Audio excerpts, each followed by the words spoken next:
1902, the dawn of a new century. The age of the horse is ending, and in a small Swedish workshop, the first commercial trucks are rolling out.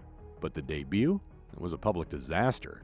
A machine nicknamed the Yellow Peril, a truck so slow and unreliable that delivery horses were literally walking right past it. By all rights, that should have been the end of the story. But behind the scenes, a group of stubborn engineers made a secret gamble.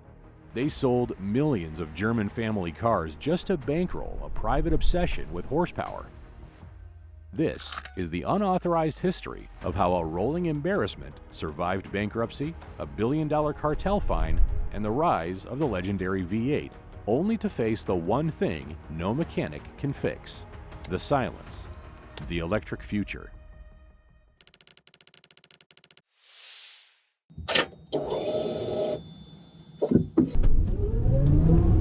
Back in 1902, long before Scania was a global heavyweight, the engineers at Von Fabriks Aktiebolaget rolled out their first commercial truck. It wasn't a Triumph. It was a machine that fought its own driver. They buried the engine right under the seat, roasting the operator, and aimed for a 1.5-ton, 3,300-pound payload. Ambitious, maybe, but when the wheels turned, the reality hit hard. Top speed was a pathetic 12 kilometers an hour, or 7.5 mph. On the rough, unpaved tracks of Sweden, delivery horses were walking right past it. The press called it the Yellow Peril, not because it was dangerous, but because it was a slow, rolling embarrassment. But in this trade, a broken shaft teaches you more than a perfect blueprint. That humiliation sparked a fire in the workshop. 7 years later, 1909, they came back with the Type E. And they didn't just lap the block, they launched a brutal endurance run. Malmö to Stockholm, 520 kilometers, 323 miles. That 24-horsepower engine ran for 3 days straight, fighting through mud and ruts. And crucially, it didn't quit. Durability became the company's religion. But good iron doesn't always mean good business. The modern corporation was forged in a messy merger between Vabis, the railwagon builders, and Scania, a bicycle maker. For years, they couldn't decide what they were: luxury cars, industrial transport. They were drifting. By 1921, the post-war depression slammed the door. They were bankrupt. The banks were ready to liquidate. But the Wallenberg family saw value in the Swedish steel and the stubborn men working it. They bailed them out through SEB, but the money came with a strict order that defined the company for the next century. Work, but do not be seen. No flash, no marketing hype, just results. By the late 40s, though, that philosophy hit a wall. World War II ended and Europe was flooded with surplus military trucks. Scania Vabis had the talent to design superior engines, but they were still a small shop, trying to box with American and German giants. They didn't have the cash flow to mass produce. Managing director Carl Bertil Nordhorst knew they needed a lifeline. He found it in the last place anyone expected. In 1948, Nordhorst went to Germany and secured the rights to be the general agent for Volkswagen in Sweden. At the time, the Beetle was a weird, noisy little bug that competitors laughed at. Scania didn't laugh. They saw a volume seller that could bankroll their real passion: heavy trucks. It worked. Scania sold 1.7 million Volkswagens.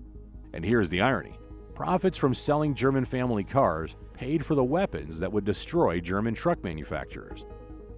Every Beetle dealership they built doubled as a service point for trucks. It gave Scania a nationwide footprint overnight.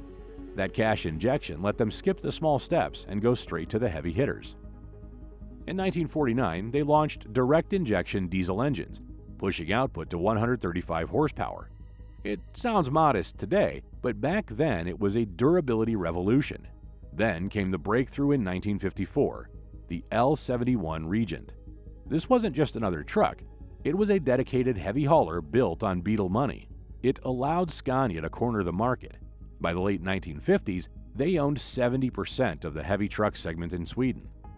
With the home front secure, they looked abroad. In 1957, they planted a flag in Brazil. This wasn't a small export deal. They were building a global manufacturing base. By 1959, production hit 5,000 units a year, and half of that iron was shipping out of the country. They had survived birth, weathered bankruptcy, and leveraged a German car into a Sweden empire. They had the cash, the engines, and the territory. But as the 60s approached, leadership realized money wasn't enough. The factory floor was turning into a nightmare of custom orders. Efficiency was grinding to a halt.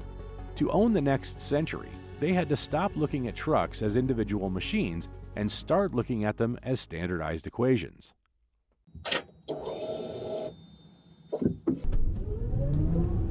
To solve the production chaos, Scania didn't hire another mechanic. They hired a man who looked at the road and saw a math problem. By the late 1950s, the truck business was a trap. Every customer wanted something different. A timber hauler in the north needed massive ground clearance and low-end grunt. A milk distributor in the Netherlands needed a low chassis and highway speed. To keep them happy, manufacturers were building entirely unique vehicles for every niche. It was a logistical nightmare. The factory floors were choking on thousands of unique parts that fit only one specific model. If a customer wanted a stronger axle, engineers practically had to draft a new truck from scratch. Profit margins were dying on the drawing board. Enter Sverker Sjöström. He came from the Royal Institute of Technology, a researcher obsessed with fatigue analysis. He looked at the production line and saw the waste. He realized Scania didn't need more truck models. They needed to stop building models effectively and start building modules. This was the birth of the modular system. You might know the concept as Lego for adults, but in the industry, it was revolutionary. Sjöström broke the truck down into three classes: M, medium, H, heavy, and E, extra heavy. The E class, built for the brutal stuff, even featured a frame within a frame structure. But here was the genius. They all shared the same organs. Instead of casting a unique block for a 4-cylinder, a 6, and a V8, Scania perfected the single-cylinder dimension.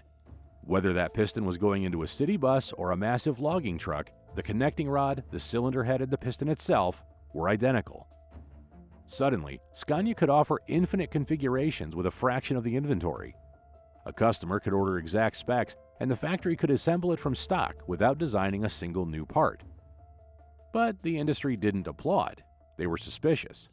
In the 1960s, drivers and fleet owners believed that a heavy-duty machine had to be bespoke. The market feared that modular was just a corporate word for cheap. Rivals whispered that Scania was selling Franken trucks, cobbled together from a parts bin, rather than purpose-built. If a long-haul truck shared a gearbox with a tipper, surely one of them was compromised. Scania had to prove that standardized parts didn't mean weak parts. They silenced the room in 1969 with the DS14. This was a 14-liter V8 monster. It pushed 350 horsepower and 1,245 newton-meters of torque. In 1969, those numbers were unheard of. It solved a major headache, too, fitting massive power under the cab of a modern forward-control truck. And, true to Sjöström's vision, it used the standard modular piston geometry. But raw power is easy. Refinement is hard. To prove this wasn't a rattling bucket of bolts, they staged the legendary coin test. Engineers took the new LB-140, tilted the cab, and fired up that massive V8. They revved it to the limit. Thousands of controlled explosions per minute inside a metal box. Then, on the valve cover of its screaming engine, they placed a coin on its edge. By all rights, the vibration from a diesel V8 should have sent that coin rattling into the dirt, but it stood perfectly still. It was the ultimate mic drop moment. The test proved the modular system created perfect harmonic balance. The V8 didn't just pull heavy loads up the Alps, it did it with a smoothness that drivers had never felt before. That engine created a brotherhood. Drivers refused to drive anything else. The king of the road status was truly born. By the late 70s, the gamble had paid off. Scania was arguably the most profitable truck maker on Earth. They had conquered the ice of Scandinavia and the hills of Europe. But success makes you dangerous. With full coffers and high confidence, executives looked at the map and focused on the one territory that historically chewed up and spit out European brands. Scania decided it was time to bet the house on a new game: the United States of America.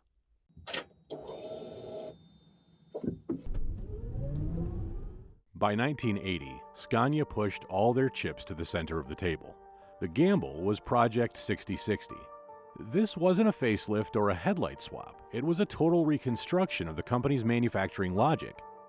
The goal was the GPRT range, the 2 Series, the first truck that was 100% modular from the ground up. To make sure it looked the part, they brought in Giorgetto Giugiaro from Italdesign.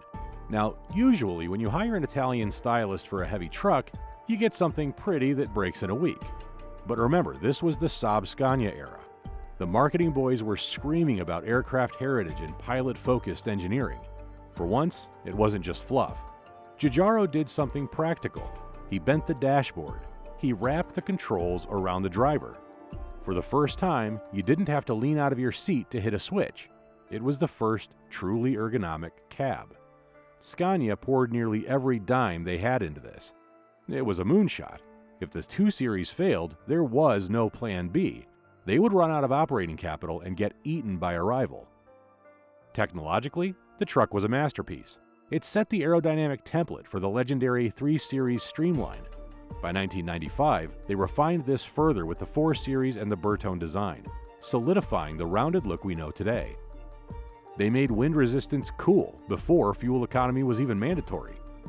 But politically, they were about to walk into a buzzsaw. With the new range ready, Scania looked at the map and circled the biggest prize on Earth, the United States. They arrived with high hopes. They had the fuel economy, the comfort, and the unkillable engines. But they failed to predict the one thing engineers can't fix: politicians. In 1982, the U.S. government passed the Surface Transportation Assistance Act, STAA. Before this law, length limits included the entire rig, tractor and trailer. That favored Scania's compact cab-over design, but the STAA changed the rules. Suddenly, the limit only applied to the trailer. Overnight, the cab-over's main advantage vanished. American drivers were free to buy massive, long-nosed conventionals, Peterbilts and Kenworths, without penalty. Scania had engineered a brilliant solution for a problem the government just made illegal. They burned millions trying to gain a foothold, but the market was gone. They had to retreat. But the modular system found redemption in a place much harder than an American highway. While the U.S. operation collapsed, Scania sent the 2 Series into the Australian Outback. Here, the enemy wasn't legislation. It was heat, dust, and lethal distance. The challenge was the road train, massive prime movers pulling 3 or 4 trailers across unpaved tracks. Australia also had strict bridge formula laws about weight distribution. This is where the genius of Project 6060 finally paid off. Because of the modular system, engineers didn't need to design a new truck to meet Aussie codes. They literally just shoved the front axle forward to create the T Series. A few bolts, a different setup, and suddenly they were legal. But in the desert, the real test isn't legality, it's survivability. Scania capitalized on a service model they picked up from their Dutch importer. They called it Scania Assistance. Instead of waiting for a broken truck to limp 500 miles to a dealer, they sent the workshop to the dust. This is the moment the Lego philosophy turned into cash. Because parts were standardized, a mobile mechanic could fix almost anything with a limited inventory. A cylinder head from a city delivery truck would fit a 500 horsepower road train engine. A piston was just a piston, regardless of the chassis it lived in. Scania dominated the Australian mining sector. The 2 Series, rejected by the American highway, became the king of the Outback. The profits from the Southern conquest stabilized the company. They proved that while they couldn't charm U.S. regulators, they could engineer their way through hell. Scania was now a financial juggernaut, flush with cash. But as the new millennium approached, the board realized they were outgrowing the simple business of moving cargo. The V8 that pulled iron ore through the desert had raw potential that went beyond the highway. They started looking for a new kind of customer. One that didn't just need to move goods, but needed to project power.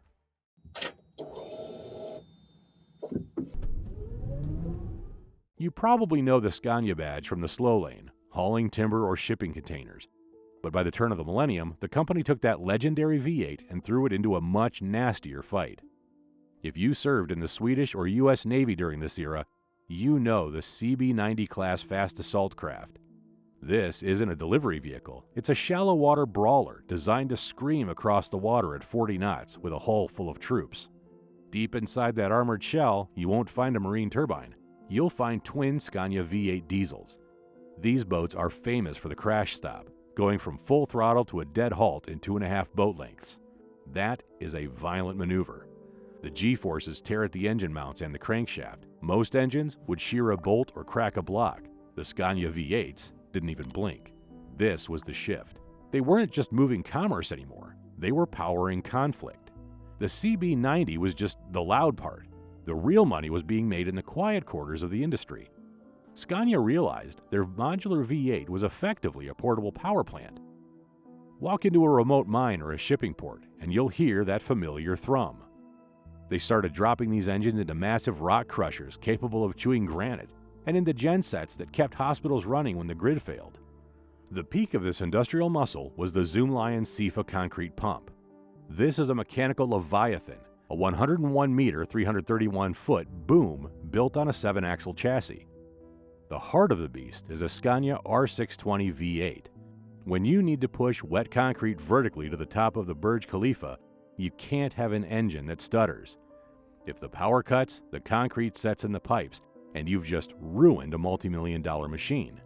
Scania became the gold standard because it could run at high RPMs for days without overheating. But as Scania chased contracts in the developing world, the old work but to not be seen motto mutated. It went from humble to secretive, and then it got dirty. This culminated in the oil for food scandal. After the Gulf War, the UN sanctioned Iraq, but let them sell oil to buy humanitarian supplies, including trucks. It was a massive market, and Scania wanted to own it. But doing business with that regime took more than a low bid. Investigations later blew the lid off the operation. Scania was linked to $70 million in contracts that involved about $5 million in kickbacks to the Iraqi government. They didn't write bribe in the ledger. They hid the payments as after-sales service fees, funneled through middlemen in Tunisia and Russia. While engineers in Södertälje were obsessing over piston friction, the sales executives were cutting checks to a dictatorship. It shattered the illusion that good engineering protects you from bad ethics. But the aftermath revealed a cynical truth about this industry. In the consumer world, a scandal like that kills a brand. If a clothing company gets caught funding a dictator, they're finished. But in heavy logistics, performance is the only currency. Despite the headlines, the UN and global militaries didn't stop buying Scania. Why? Because if you're sending a convoy into a desert war zone, you don't care about the morals of the CEO. You care if the truck starts in the morning. Scania became a Teflon brand. The disgrace slid right off them because the product was irreplaceable. The modular system had built a machine so reliable that customers were willing to ignore the corruption to get the keys. Scania paid the fines, fired the guys in the suits, and kept building engines. But surviving the scandal had a dangerous side effect. It bred arrogance. The boardroom started thinking they were invincible. If they could survive a corruption probe, who could touch them? That confidence led them away from the shop floor and into backroom meetings with their competitors. They convinced themselves they were above the rules of the free market. But while they felt safe in the chaotic markets of the Middle East, a far colder, more bureaucratic threat was waiting for them in Brussels.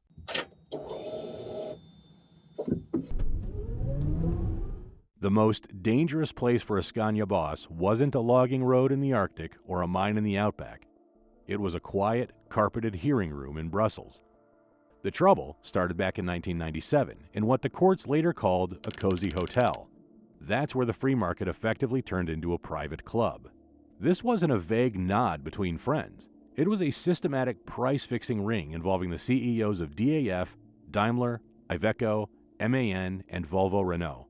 For 14 years, these titans met in secret to coordinate the gross list prices of trucks.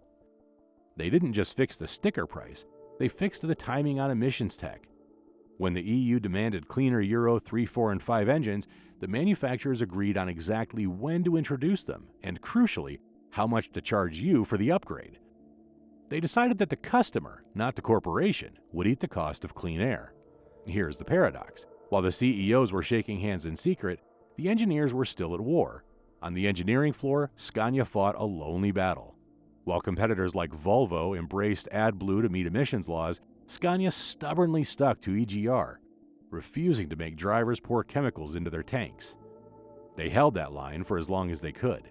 Simultaneously, they upsized the legendary V8 from 14 to 16 liters.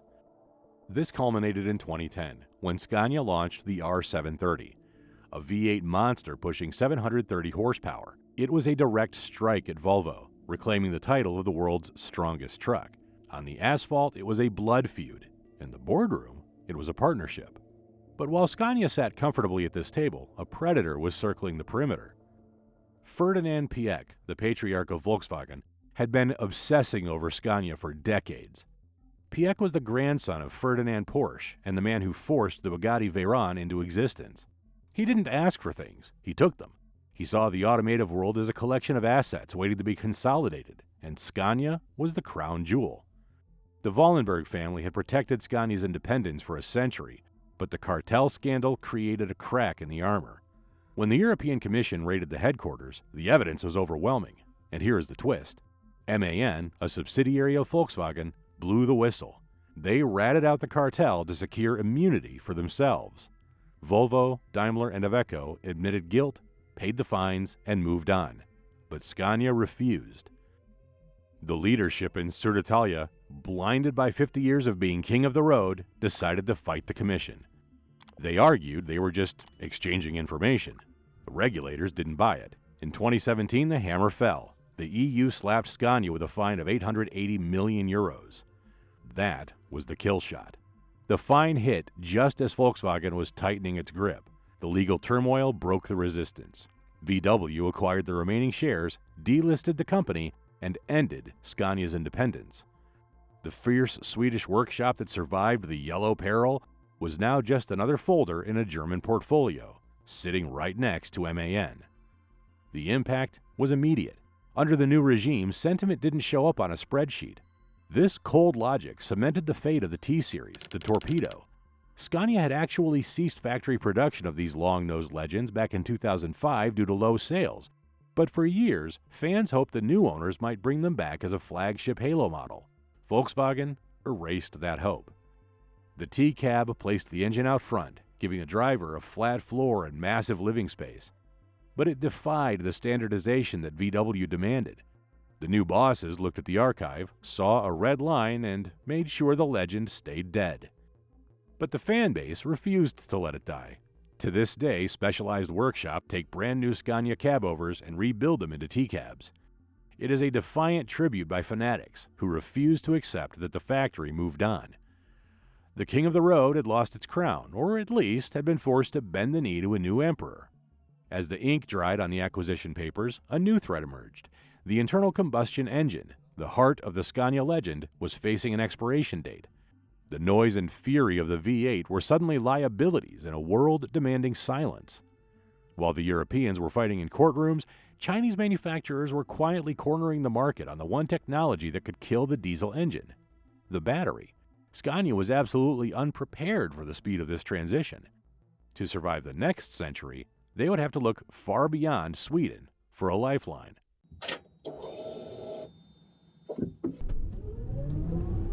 To fix the future, Scania had to stop looking at engine blocks and start looking at chemistry. You'd think going electric is just swapping a diesel tank for a battery pack, but the reality on the ground was a nightmare. Scania CEO Christian Levin didn't find himself fighting on a muddy logging road. He was fighting in the crumbling supply chain of Europe's battery industry. By early 2025, the situation at Northvolt was critical. Scania had to deploy its own manufacturing engineers to the Skellefteå factory just to keep the lines moving. It wasn't enough. In March 2025, Northvolt filed for bankruptcy. The industry froze. For a minute, it looked like a U.S. startup called Lighten would buy the whole operation. But Scania couldn't wait for Silicon Valley lawyers to figure it out. Scania was left with a choice: starve or cook for yourself. Before the ink was dry on the Lighten deal, Scania moved to secure the heavy industry division directly. The assembly line was hungry and the kitchen was closed. They had to carve out their own supply to ensure the flow of power cells. But you can't build a global empire on a shaky European supply chain. So Scania made a move that shocked the old guard. They executed the Regao pivot. Now usually, if you want to build trucks in China, you have to shake hands with a local partner and hand over your blueprints in a joint venture. Scania said no. They negotiated a wholly owned license. the first Western truck maker to do it. They dropped 2 billion euros into a massive facility in Regau. This isn't just an outpost for cheap labor, it's a heart transplant. For a century, the soul of this company lived in the steel mills of Sweden. Now, Scania is admitting that the future of transport is being written in Asia. The next era trucks rolling out of Regau are different beasts. They feature a radical new cab design tailored for the local market, more smartphone than semi. They run mini programs on WeChat so drivers can manage logistics socially. It's a pivot from Swedish mechanical mastery to Chinese digital dominance. And that brings us to the identity crisis. Let's be real. You buy a Scania for the noise. That V8 growl isn't just a sound, it's the brand's signature. It screams torque. But an electric motor has no soul. It hums like a fridge. In the Regau plant, the trucks roll off the line as silent as a golf cart. Can a brand built on the worship of combustion survive in a silent future? The competition doesn't care about heritage. BYD sees a truck as a smartphone on wheels, and the math is brutal. A BYD electric hauler costs about 190,000 euros or $205,000. A Scania battery electric sits at 320,000 euros or $345,000. That is a 40% premium for a badge and some history. The tension in the boardroom is palpable. Move too fast, you alienate the guys with Griffin tattoos. Move too slow, and the Chinese market eats you alive. Their solution is a dual reality. Scania has effectively split into two companies.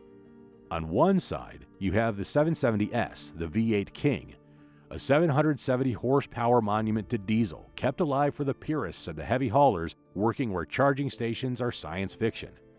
And let's not forget the XT range, the tough-as-nails construction trucks that are still doing the dirty work the old-fashioned way. On the other side, look at the Pilbara mines in Australia. There, Scania is running a fleet of autonomous G560 8x4 tippers with Rio Tinto.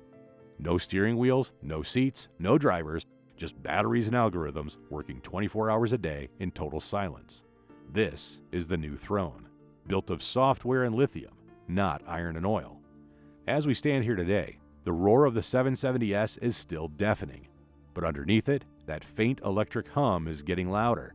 The Griffin survived bankruptcy, war, and the Cartel. Now, it has to survive the silence. The era of the piston is ending. The era of the Volt has begun. From a bankrupt bicycle shop to the king of the road, Scania survived for one reason. They built a system that simply refused to break. They took a German car, funded a Swedish empire, and built the modular engine that conquered the world. But let's be honest, the rumble is fading. The V8 is on life support. Scania isn't just a hardware company anymore. They are betting the farm on batteries and code. So here's the question for the veterans watching. When the noise stops, does the soul of the truck die with it? Or is torque just torque, no matter where it comes from? Let us know in the comments. And if you want more real talk about the machines that built the world, hit that subscribe button.